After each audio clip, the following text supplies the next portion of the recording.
Les stratèges nazis ont tout calculé. La puissance de feu, la vitesse des blindés, la supériorité aérienne. Leurs machines de guerre étaient parfaites, invincibles, sauf qu'ils ont oublié un détail qui va leur coûter la victoire. Juin 1941, les divisions blindées allemandes déferlent vers l'Est. Dans leur rapport secret, les généraux écrivent « Les paysans slaves sont primitifs, incapables de résister. Ils prévoient 8 semaines pour tout conquérir. Mais dans les champs de blé, des hommes aux mains calleuses observent, des fermiers qui n'ont jamais tenu une arme, des grands-mères qui n'ont connu que la terre. Et ces simples paysans vont accomplir l'impossible. 200 000 fermiers en armes, 18 000 kilomètres de rails détruits, des divisions entières de la Wehrmacht, paralysées par des hommes en sabots. Comment des cultivateurs ont-ils pu mettre en échec la plus puissante armée du monde? La réponse va vous glacer le sang, parce que ce que ces fermiers ont fait, personne ne l'avait imaginé possible.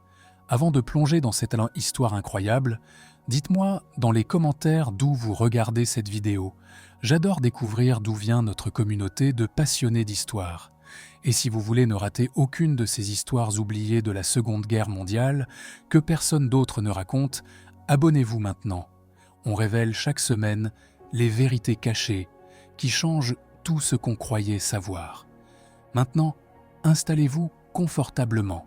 Ce que vous allez découvrir va bouleverser votre vision de la guerre. Le 22 juin 1941, à 4h15 du matin, le monde bascule.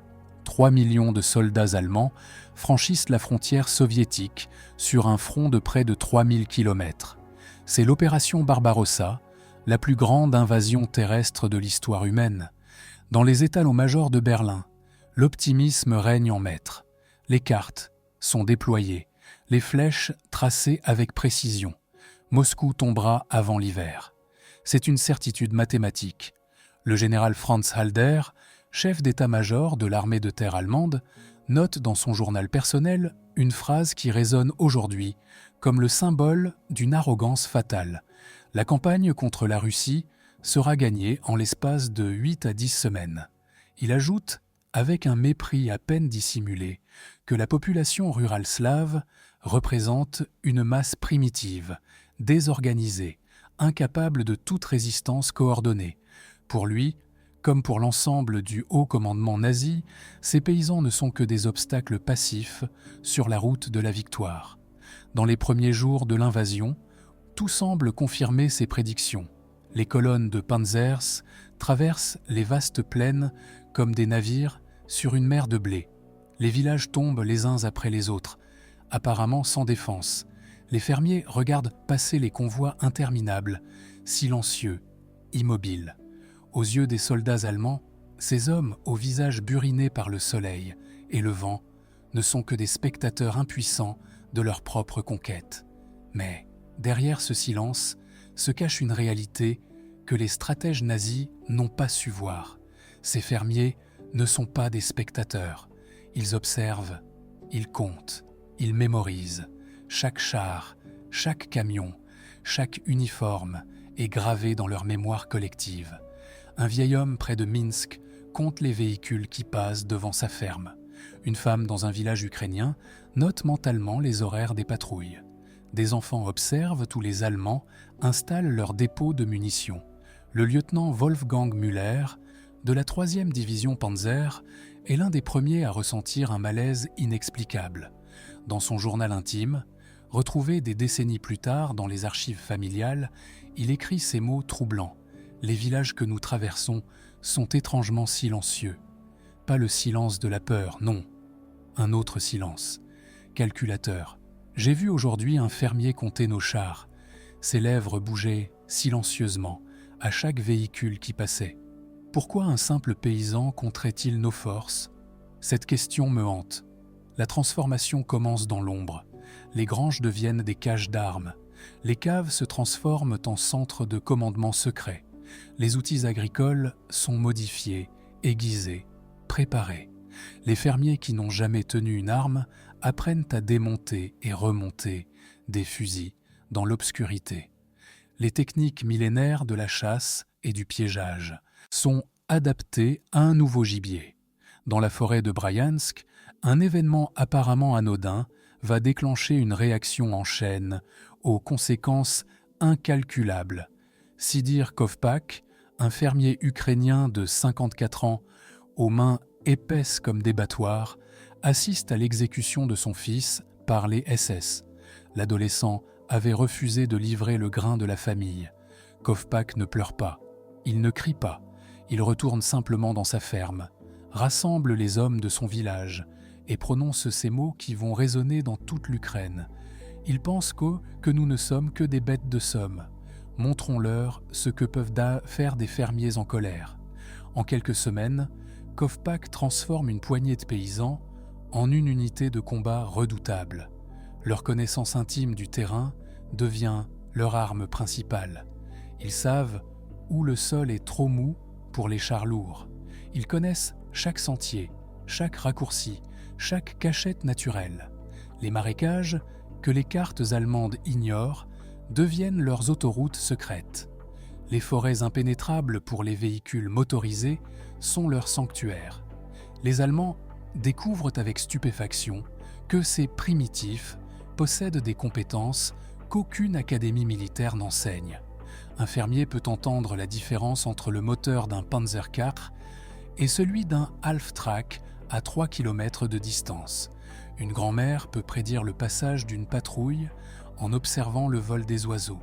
Un enfant de 12 ans peut guider une unité de partisans à travers un marais où une division blindée entière s'enliserait. Les archives allemandes révèlent l'ampleur croissante de leur incompréhension. Un rapport de la Wehrmacht, daté d'août 1941, note avec perplexité « L'ennemi semble surgir de la terre elle-même. Les attaques proviennent de directions impossibles. Les sabotages se multiplient sans que nous puissions identifier les saboteurs. La population locale, que nous considérions comme pacifiée, semble participer à une forme de résistance que nous ne comprenons pas. Cette incompréhension n'est pas un hasard. Elle révèle l'aveuglement idéologique profond qui caractérise la vision nazie du monde.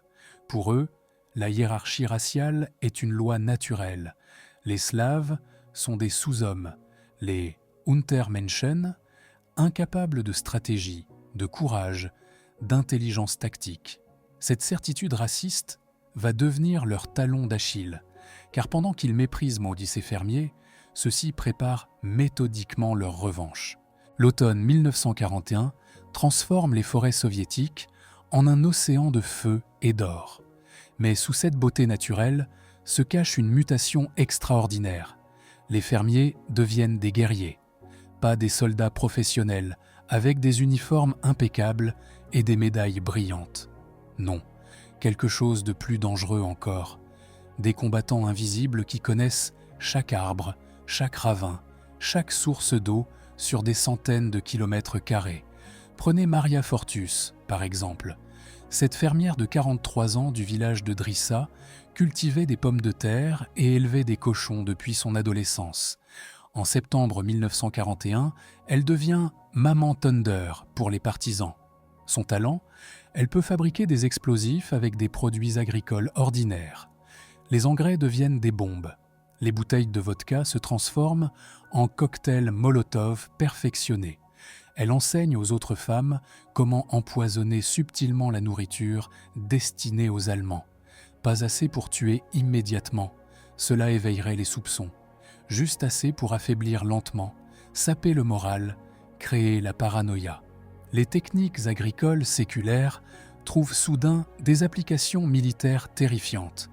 Les pièges à sangliers, utilisés depuis des générations pour protéger les cultures, sont adaptés pour les patrouilles allemandes. Un soldat de la Wehrmacht écrit à sa femme « Nous avons peur de marcher hors des routes ». Ces paysans transforment la forêt entière en piège mortel. Un camarade a marché sur ce qui ressemblait à des feuilles mortes. C'était un trou camouflé avec des pieux aiguisés. Il hurlait encore quand nous l'avons sorti. Les statistiques commencent à inquiéter sérieusement le haut commandement allemand. En octobre 1941, les actes de sabotage sont encore sporadiques. une 50aine par semaine, sur l'ensemble du front Est. En décembre, ce chiffre explose. Plus de 500 actions recensées chaque semaine. Les lignes de communication allemandes, étirées sur des milliers de kilomètres, deviennent impossibles à sécuriser. Le Hauptmann Ernst Weber, responsable de la sécurité ferroviaire dans le secteur de Vitebsk, témoignera après la guerre de cette période cauchemardesque. Nous avions affaire à des fantômes. Une nuit, 20 kilomètres de rails ont été détruits simultanément en 7 endroits différents. Les gardes n'ont rien vu, rien entendu. Au matin, nous avons trouvé les rails tordus comme des serpents d'acier. Les fermiers des villages voisins juraient à qu'on n'avoir rien remarqué d'inhabituel. Mais je voyais dans leurs yeux qu'ils savaient tous. La transformation la plus spectaculaire se produit dans les vastes forêts de Biélorussie. Les frères Bielski, de simples fermiers juifs, créent un phénomène unique dans l'histoire de la guerre. Une communauté forestière de plus de 1200 personnes, cachée, autonome et capable de mener des opérations militaires complexes. Tuvia Bielski, l'aîné, utilise ses connaissances de marchand de grains pour organiser un réseau de ravitaillement invisible. Les Allemands contrôlent les villes et les routes principales, mais les Bielski contrôlent la forêt. Les méthodes de combat développées par ces fermiers partisans défient toute doctrine militaire conventionnelle. Ils ne cherchent pas la victoire décisive, la grande bataille. Ils pratiquent la guerre de l'usure, la guerre psychologique. Un pont détruit ici, un dépôt de munitions qui explose là, un officier qui disparaît mystérieusement. Jamais assez pour justifier une opération majeure de représailles, toujours assez pour maintenir la pression, la peur, l'épuisement. Les Allemands tentent de riposter avec une brutalité croissante. L'ordre des commissaires autorise l'exécution immédiate de tout civil suspect. Des villages entiers sont brûlés en représailles. Mais ces atrocités produisent l'effet inverse. Chaque massacre crée 10 nouveaux partisans. Chaque village détruit pousse des centaines de fermiers dans la clandestinité. Un officier SS note avec frustration « Plus nous frappons fort, plus la résistance grandit. C'est comme combattre l'hydre de la mythologie. » La technologie militaire allemande, si décisive dans les batailles conventionnelles, devient presque inutile face à ces tactiques.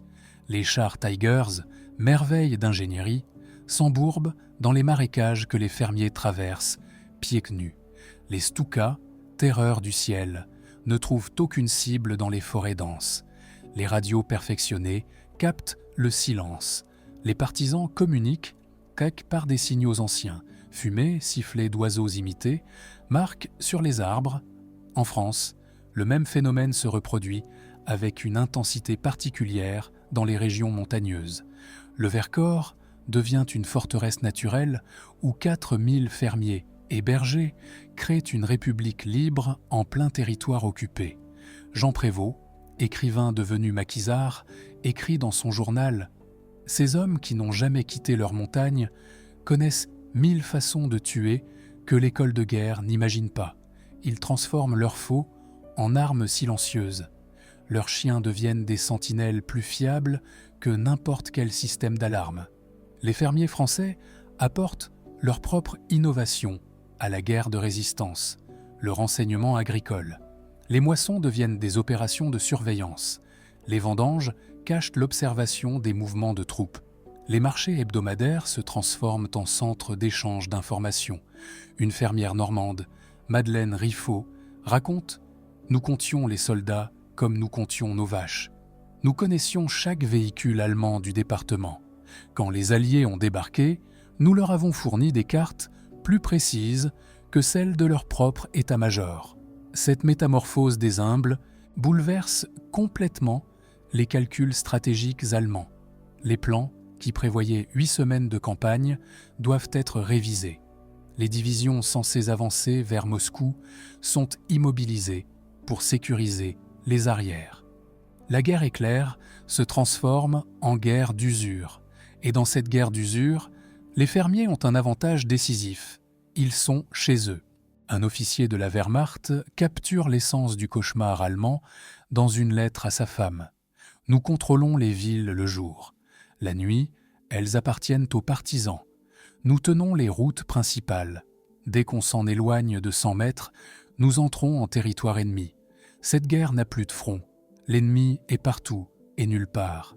Cette réalité insupportable pousse le commandement nazi vers des mesures de plus en plus extrêmes. Heinrich Himmler lui-même se déplace sur le front Est pour superviser les opérations anti-partisans. Sa solution est d'une simplicité monstrueuse, transformer des régions entières en désert. Si les fermiers sont le problème, il faut éliminer les fermiers, tous les fermiers. Les chiffres donnent le vertige. Entre 1941 et 1944, plus de 5000 villages sont rayés de la carte en Biélorussie seulement. Les habitants sont soit massacrés sur place, soit déportés vers les camps de travail. Katyn devient le symbole de cette politique de terreur.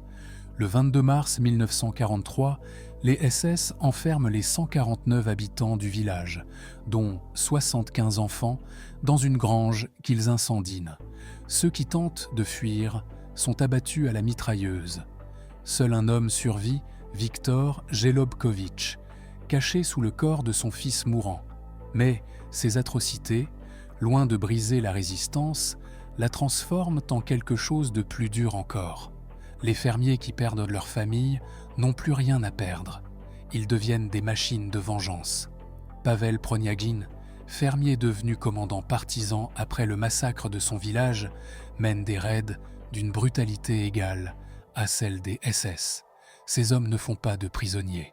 Un survivant allemand témoigne « Ils ne combattaient plus pour gagner, ils combattaient pour tuer. Chaque Allemand mort était une offrande à leur famille massacrée. » Les archives soviétiques, déclassifiées après 1991, révèlent l'ampleur stupéfiante de cette guerre de l'ombre. En 1943, au plus fort de la guerre des partisans, 200 000 fermiers combattent derrière les lignes allemandes. Ils contrôlent des territoires grands comme la Belgique. Dans certaines régions de Biélorussie et d'Ukraine, l'administration allemande n'existe que sur le papier. Les vrais maîtres sont les commandants partisans, souvent d'anciens fermiers comme Kovpak, qui dirigent des armées de paysans en armes. L'impact sur l'effort de guerre allemand est catastrophique. 10 divisions complètes, soit environ 150 000 soldats qui devraient combattre sur le front, sont immobilisés pour protéger les arrières. Les lignes de ravitaillement deviennent des cauchemars logistiques. Un train sur 3 n'arrive jamais à destination. Les sabotages ferroviaires, à eux seuls, causent plus de retard que tous les bombardements alliés réunis sur le front Est. Le colonel Reinhard Gehlen, chef du renseignement allemand sur le front Est, admet dans un rapport secret que la situation échappe totalement au contrôle. Nous ne combattons pas une armée, mais un peuple entier. Chaque fermier est un ennemi potentiel. Chaque femme, une espionne possible. Même les enfants participent au sabotage. Nos cartes sont inutiles, car l'ennemi connaît des chemins que nous ne soupçonnons pas. Nos informateurs sont retrouvés morts, la langue coupée, en avertissement aux autres. Nous sommes aveugles dans un pays où chaque paysan a 100 yeux. La guerre des partisans transforme aussi profondément la société rurale soviétique. Des femmes deviennent commandants. Des adolescents dirigent des opérations complexes. Les hiérarchies traditionnelles volent en éclats. Zoya Kosmodemianskaya, une lycéenne de 18 ans, devient une légende après son exécution par les Allemands. Capturée lors d'une mission de sabotage, torturée pendant des heures, elle refuse de parler. Ses derniers mots avant la pendaison : « Vous pouvez me pendre, mais nous sommes 200 millions. Vous ne nous pendrez pas tous. » En France, la répression allemande suit le même schéma d'escalade. Oradour-sur-Glane, le 10 juin 1944, subit le même sort que Katyn. 642 habitants massacrés, le village incendié. Le prétexte ? La présence supposée de maquisards dans la région. La réalité ? Une tentative désespérée de terroriser une population rurale devenue incontrôlable. Les témoignages des survivants révèlent l'horreur quotidienne de cette guerre sans règles. Marie-Claude Vaillant-Couturier, résistante et déportée, raconte « Les Allemands ne comprenaient pas. Ils avaient l'habitude des guerres entre soldats. Là, c'était différent. Le boulanger qui leur vendait du pain le matin pouvait faire sauter leur QG le soir. La fermière qui leur souriait empoisonnait leur soupe. Ils sont devenus paranoïaques. Ils voyaient des ennemis partout. Et ils avaient raison. Le prix payé par les populations rurales défie l'imagination. 3 millions de civils soviétiques morts, majoritairement des ruraux. Des régions entières dépeuplées. Des traditions agricoles millénaires disparues avec leurs détenteurs. En Biélorussie, un quart de la population périt. Des villages qui existaient depuis le Moyen-Âge disparaissent en quelques heures. Pourtant, malgré ce prix effroyable, les fermiers continuent de résister. Pourquoi? La réponse se trouve peut-être dans les mots de Vassili Korz, l'un des premiers organisateurs partisans, ancien fermier devenu général. La terre ne ment pas. Elle nous a appris la patience. Les saisons nous ont enseigné que tout tyran, comme tout hiver, finira par passer. Les Allemands pensaient conquérir notre terre. Ils n'ont pas compris que cette terre, nous la portons dans notre sang. On peut tuer un fermier. On ne peut pas tuer la terre qu'il porte en lui. Les conséquences stratégiques de cette résistance paysanne sont incalculables. Les historiens militaires estiment que sans la guerre des partisans, l'Allemagne aurait pu tenir le front Est 6 mois à 1 an de plus. 6 mois qui auraient pu changer le cours de l'histoire. Les fermiers, ces primitifs, méprisés par les stratèges nazis, ont peut-être été le grain de sable qui a grippé la machine de guerre la plus perfectionnée de son temps. La neige recouvre les champs de bataille de l'hiver 1943. Sous cette couverture immaculée se cachent les corps de milliers de combattants, allemands et partisans mêlés dans la mort. Mais dans les forêts, dans les marais, dans les montagnes, la guerre invisible continue avec une intensité redoublée. Les fermiers partisans ont appris. Ils ne sont plus des amateurs improvisés. Ils sont devenus les maîtres d'une forme de guerre que les académies militaires étudieront pendant des décennies. L'opération Concert illustre parfaitement cette évolution. Dans la nuit du 19 septembre 1943, 90 000 partisans, majoritairement des fermiers, lancent une attaque coordonnée sur les lignes ferroviaires allemandes. En une seule nuit, 215 000 rails sont détruits, 1500 trains immobilisés. L'approvisionnement du front allemand est paralysé pendant 3 semaines cruciales. Un fermier biélorusse, armé d'outils rudimentaires, cause plus de dégâts qu'un bombardier Lancaster britannique, coûtant des millions de livres sterling. Les Allemands tentent désespérément de comprendre. Des experts sont envoyés de Berlin, des anthropologues, des psychologues, des spécialistes de la guerre coloniale. Tous cherchent à percer le mystère de cette résistance incompréhensible. Le professeur Hans Rothfels, historien militaire attaché à la Wehrmacht, produit un rapport fascinant. Nous avons sous-estimé un facteur fondamental. Ces populations rurales possèdent une forme d'intelligence collective que notre société industrialisée a perdue. Ils communiquent sans parler. Ils coordonnent sans commandement central. C'est comme si la Terre elle-même conspirait contre nous. Cette intelligence de la Terre se manifeste de façon spectaculaire dans les techniques développées par les partisans. Ils créent des hôpitaux souterrains invisibles depuis la surface. Des imprimeries clandestines fonctionnent dans des caves, produisant des millions de tracts. Des ateliers d'armement fabriquent des armes à partir de matériel agricole récupéré. Un soc de charrue devient une baïonnette. Un ressort de moissonneuse se transforme en mécanisme de mine. Les femmes jouent un rôle crucial que les Allemands ne parviennent jamais à quantifier. Klavdia Konovalova, fermière devenue infirmière partisan, sauve plus de 500 blessés en les cachant dans des meules de foin, des granges isolées, des caves secrètes.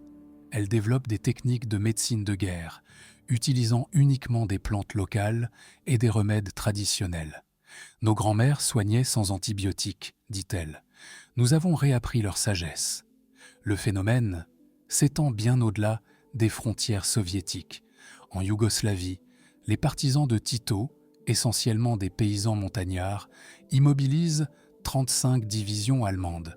En Grèce, les bergers de l'Hélas contrôlent 80% du territoire. En Norvège, des fermiers pêcheurs sabotent la production d'eau lourde nécessaire au programme nucléaire nazi. Partout, c'est bien, le même schéma se répète. Les populations rurales, méprisées et sous-estimées, deviennent l'épine dorsale de la résistance. Un document exceptionnel éclaire cette période. Le journal du major Friedrich Kellner, administrateur civil en Ukraine, révèle l'évolution de la perception allemande. En 1941, il écrit « Ces paysans slaves sont dociles comme du bétail ». En 1943, le ton a radicalement changé. Ils nous observent avec des yeux de loup. Chaque fermier est un ennemi mortel. Leurs enfants nous épient, leurs femmes nous empoisonnent. Nous vivons dans la terreur constante. Cette terre que nous voulions coloniser nous dévore vivants. Les tentatives allemandes pour retourner la population échouent lamentablement. La propagande qui promet la libération du joug soviétique se heurte à la réalité des massacres. Les collaborateurs recrutés parmi les fermiers sont retrouvés morts, souvent avec une faucille enfoncée dans le cœur, signature symbolique de la justice partisane. Un rapport de la Gestapo avoue « Il est impossible d'infiltrer les réseaux partisans. Ils se connaissent bossés tous depuis l'enfance. Un étranger est repéré immédiatement. Même parler parfaitement la langue ne suffit pas. Ils ont 1000 façons de tester si quelqu'un est vraiment des leurs. » L'impact psychologique sur les troupes allemandes est dévastateur. Les cas de désertion se multiplient. Des unités entières refusent les missions dans les zones contrôlées par les partisans. Les lettres interceptées révèlent l'ampleur de la démoralisation. Un soldat écrit « Nous ne combattons pas des hommes mais des fantômes. Ils surgissent de nulle part et disparaissent dans le néant. Cette guerre n'a pas de sens. Comment peut-on vaincre la terre elle-même » Les fermiers développent aussi une forme unique de guerre psychologique. Ils laissent délibérément certains soldats allemands survivre à leurs embuscades, mais mutilés, pour qu'ils rentrent raconter l'horreur à leurs camarades. Ils placent des épouvantails habillés en soldats morts le long des routes. Ils gravent des messages menaçants sur les arbres en allemand. « Cette forêt est votre tombeau ». L'effet sur le moral est catastrophique. En France, la contribution des fermiers à la libération reste largement sous-estimée.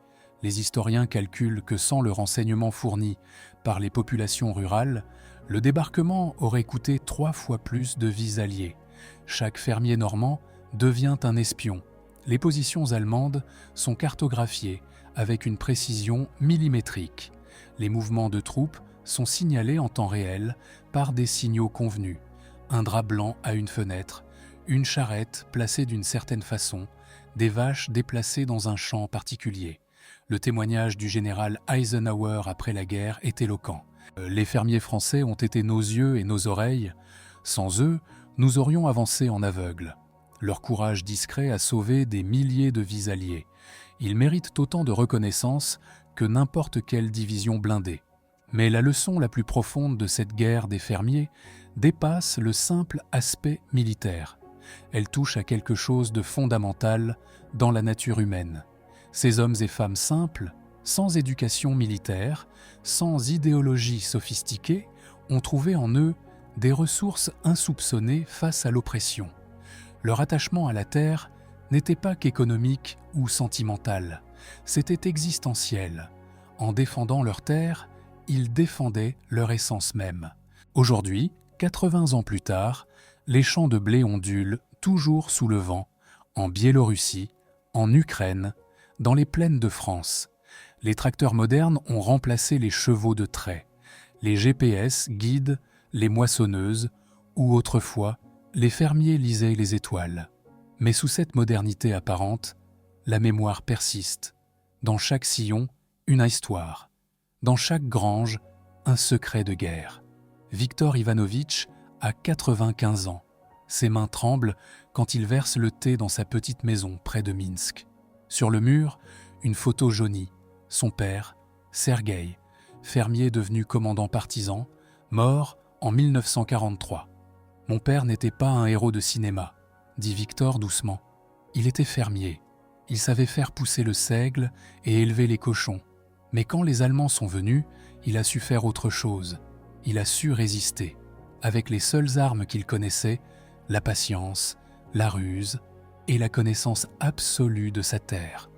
Les historiens militaires modernes reconnaissent enfin l'importance cruciale de ces combattants de l'ombre. Le colonel David Glantz, principal expert américain du front Est, affirme sans détour « Sans les partisans, majoritairement des fermiers, l'Union soviétique aurait pu perdre la guerre. Ils ont immobilisé l'équivalent de 50 divisions allemandes. C'est comme si une nation entière invisible combattait derrière les lignes ennemies. Les chiffres finaux donnent le vertige. Entre 1941 et 1944, les partisans ont tué, blessé ou capturé plus d'1 million de soldats allemands. Ils ont détruit 17 000 trains, fait dérailler 18 000 convois, détruit 2 000 ponts. Ces fermiers sans formation militaire ont infligé plus de pertes à la Wehrmacht que bien des armées régulières, et ils l'ont fait avec des moyens dérisoires, des explosifs artisanaux, des armes récupérées, du courage et de l'intelligence. Mais le véritable héritage de ces fermiers combattants va au-delà des statistiques. Ils ont changé à jamais la nature de la guerre. Les doctrines militaires modernes de guerre asymétrique, de guérilla, d'insurrection, trouvent leurs racines dans les forêts de Biélorussie, les montagnes du Vercors, les marais des Pripet, les marines américains au Vietnam, les soviétiques en Afghanistan. Tous ont découvert la même leçon amère que la Wehrmacht, une population rurale déterminée sur son propre terrain et pratiquement invincible. Le général Heinz Guderian, créateur de la guerre blindée moderne, admit dans ses mémoires une vérité bouleversante. Nous avions la supériorité technologique absolue. Nos tactiques étaient révolutionnaires. Notre entraînement sans égal. Mais nous avons perdu face à des fermiers armés de fourches, transformés en lances. Pourquoi ? Parce que nous combattions leur terre, et un homme qui défend sa terre puise dans des forces que nous ne comprenions pas. Les monuments aux partisans parsèment aujourd'hui les campagnes d'Europe de l'Est. Mais les vrais monuments sont invisibles. Ce sont les villages reconstruits, exactement là où ils avaient été détruits, les champs cultivés sur les anciennes lignes de front, la vie qui a repris, obstinément, là où la mort avait régné. Les fermiers ont gagné leur guerre, non pas en détruisant, mais en continuant à construire, à planter, à récolter.